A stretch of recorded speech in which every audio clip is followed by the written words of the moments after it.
Brewing your own beer may sound daunting, but it's actually pretty easy. I enlisted the Clarksville Carboys, a local homebrewing club, to help show you how. After thoroughly cleaning all of your equipment, the first step is to heat your water up. Russell Scott, the home brewer we're going to be following, has opted to use what's called a malt extract kit. That means instead of extracting sugars from barley himself, he's outsourced that step to a company.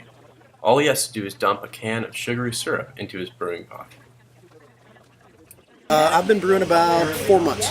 Yeah, I've done mostly extract. I've done a couple of all grain batches, but for me the extract is much quicker, much easier for the new guy. Yeah, I can go from walking out into my garage at 8 o'clock in the morning to fully cleaned up with all my equipment put up in about 3 hours. Even though malt extract brewing is straightforward, homebrewers can still add their own little touches. Here, Scott is adding some whole grains before adding the sugary syrup to give his future stout slightly more body and flavor.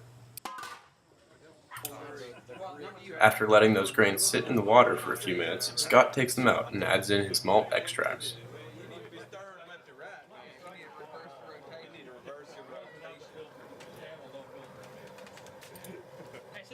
Now that the sugars are in the liquid, it is called a wort. Scott needs to bring his wort back up to boil before he can add his bittering hops. Now that it's back up to a boil, Scott adds hops into the wort. Hops are a cone-like flour that bitters and helps preserve beer. The hops now need to boil in the wort for at least an hour to fully impart their bittering flavors. While we're waiting for the hops to finish, let's talk to James Visker, president of the Clarksville Carboys. What ends up happening is if someone goes into all grain too soon, they get overwhelmed and they end up not making the beer that they desire. So start out simple, a simple extract kit, figure out what the processes are first, and then add a little bit of more difficult steps into it. Now that the hops are done bittering the wort, Scott needs to drop the temperature of the wort very quickly. He runs cold water through these coils, but an ice bath in your sink can easily do the job.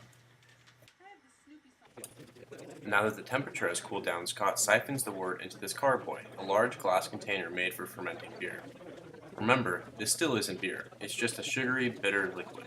But after it has cooled down a few more degrees, Scott adds in his yeast and the yeast starts to do their own job, eating sugar and exhaling alcohol, carbon dioxide, and complex flavors.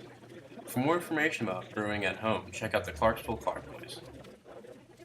They meet regularly and are more than happy to help a novice brewer out.